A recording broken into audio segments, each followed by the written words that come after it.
Hey yo, it's me again, coming right back like I never left with another video. Definitely check in.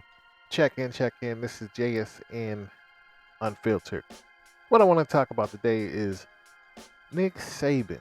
Nick Saban, come on. This brother been on top of the college football coaching, uh, Mount Rushmore, and he's throwing shots at Deion Sanders, the HBCUs. He's throwing shots at Texas A&M. I want to play a quick insert of what's going on in the back and forth, and then I'll give you my 2 cents. Check this out. They created what's called a collective. All right, a collective is an outside marketing agency that's not tied to the university, that's funded by alumni from the university. And they give this collective millions of dollars. And that marketing agency then funnels it to the players. All right, and the coach actually knows how much money's in the collective, so he knows how much he can promise every player. That's not what name, image, and likeness was supposed to be. That's what it's become, and that's the problem in college athletics right now. And now every player is saying, well, what am I going to get? Well, my philosophy is my job is to create a platform for our players to create value for themselves and their future by becoming better people, by graduating from school and developing a career off the field, and by seeing if they can develop a career on the field and play at the next level in the NFL. Our players have made $1.7 billion in the NFL since 2010. All right, so we've created a lot of opportunity. We also have one of the highest graduation rates, in college athletics. We have the most guys that graduate inside of 4 years. So we've done a good job of that. But now in recruiting, we have players in our state that grew up wanting to come to Alabama that they won't commit to us unless we say we're going to give them what somebody else is going to give them. Let me ask you something, T. Why do you hate me so much? Because I think you and the 50,000 alumni you represent are a bunch of obnoxious slobs. Oh, you're pissed off. That's good. You're a better coach when you're pissed off. Why are you walking away from me, Coach? You've never walked away from anything in your life. I know you. You don't know shit. I know everything. I know what Butch McRae's mother wants. I know you got a kid named Neon Bedeau being tutored by your ex-wife. I know what Ricky Rowe is gonna want. I know the amount of money that it's going to take to buy out your contract is the same that it's going to take to get Butch and Ricky to sign letters of intent. We don't buy athletes. They're all graduating this year. We're clean. My money is untraceable. It's been washed, scrubbed, laundered within an inch of its life. These athletes generate millions of dollars for the university. What do they get? Nothing. What do you get? You get a multi-year contract. You get a six-figure shoe deal so your team can be a walking billboard, and that is all legal. And then you get another 6 figures for that lousy TV show. Get out of my face. We owe them this money. I know the consequence is going to be difficult for the people who are spending tons of money to get players. And you've read about them. You know who they are. I mean, we were second in recruiting last year. A&M was first. A&M bought every player on their team. Made a deal for name, image, and likeness. All right, we didn't buy one player. All right, but I don't know if we're going to be able to sustain that in the future because more and more people are doing it. Like Nate said, we have a rule right now that says you cannot use name, image, and likeness to entice a player to come to your school. Hell, read about it in the paper. I mean, Jackson State paid a guy $1 million last year that was a really good Division I player to come to school. It was in the paper, and they bragged about it. Nobody did anything about it. Yes, I would. First of all, I'll say it's a shame that we have to do this. It's really despicable. It's despicable that somebody can say things about somebody and an organization. More importantly, 17-year-old kids. You're taking shots at 17-year-old kids and their families. That they broke state laws. They're all money. We bought every player on this group. We never bought anybody. No rules were broken. Nothing was done wrong. It was all and the way we do things, the ethics in which we do things. And these families, it's despicable that a reputable head coach could come out and say this when he doesn't get his way or things don't go his way.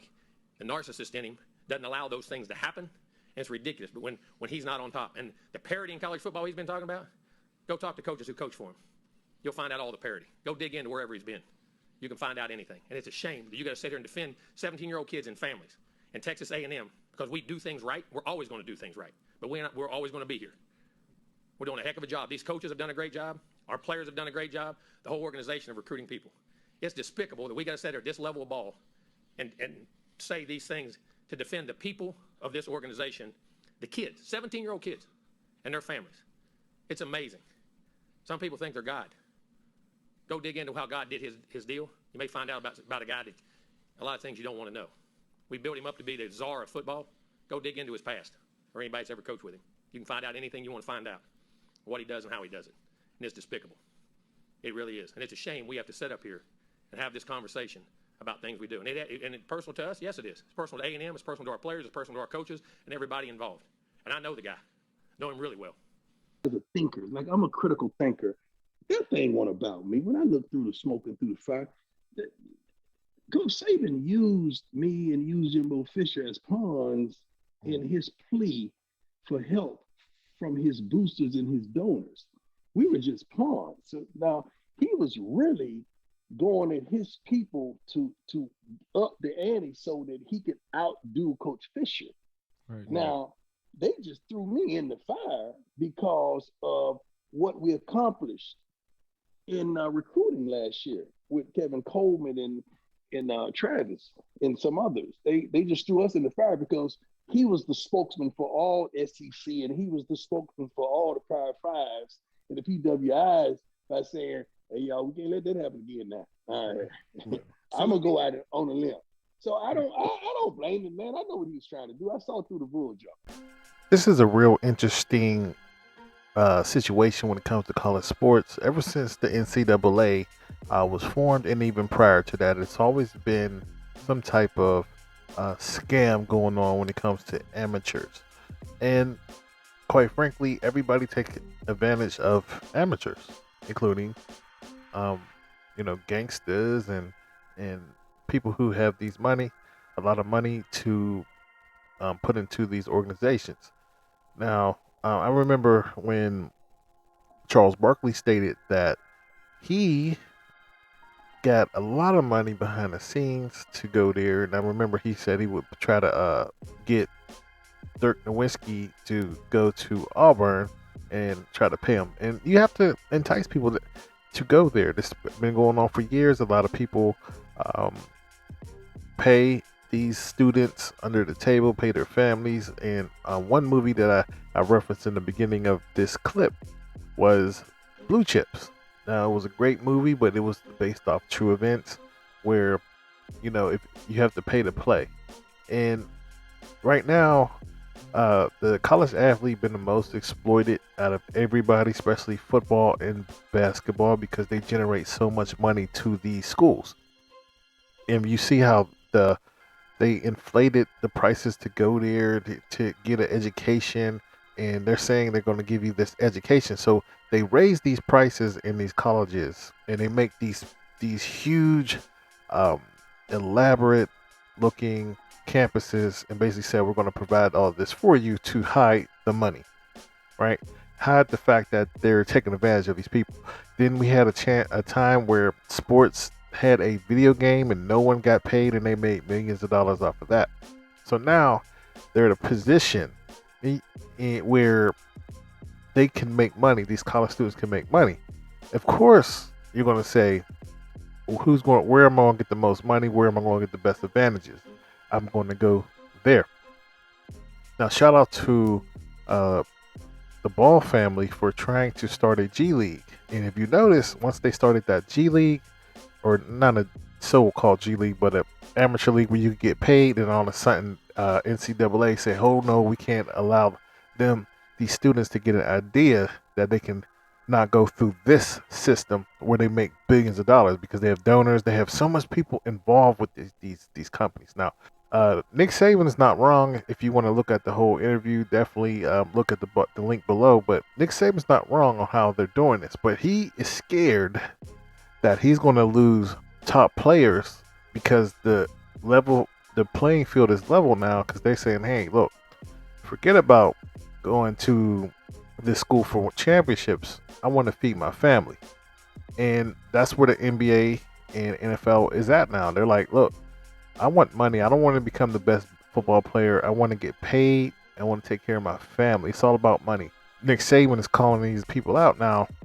These other guys are saying, hold on, wait a minute. You already done this for your program in every program that you were at. So do not, start this trouble, because then that means you're going to have to be watched as well. And we can look back in your past and you did this where you allegedly paid for players to go there. So it's very interesting. Nick Saban, he's calling people out, and I agree with Deion Sanders. Deion Sanders stated that he's doing this because he's not speaking directly to these guys. He's speaking indirectly to his donors to step up the game and put more money in it so we can get these players, because they're losing top player from Alabama, and it never happened before because everybody in Alabama is trained to be like, Roll Tide, and I want to play for this prestigious school. But now, since money's on the table and we have these donors who's giving these top recruits a lot of money, they're saying, hold on, I'm not going to sign anything until you get my family situated. So, great, beautiful thing. And I like what Deion Sanders is doing, because he is the first guy who changed the game when it comes to money in football for that position. And he got a lot of money and he knows how to do it. And if it was me playing football, I would definitely want to play under Deion Sanders, the guy who's really going to come and help you. Now, Nick Saban is correct, because he's going to lose power within these players, because if you sit them down, they have the right to transfer. So you sit a good person down. See, back in the day, you can have the power and sit people, and they can't really move, and they just have to listen to the power structure of the coaches. Because with this money right here that's coming up, that means that these power coaches is going to lose so much power, and that's what Nick Saban is worried about. But what you guys think? Put a message below. Do you think Nick Saban is telling the truth about what's going on and he's worried about that, or do you think he's just going to lose power? Roll Tide. But anyway, see you on the next video.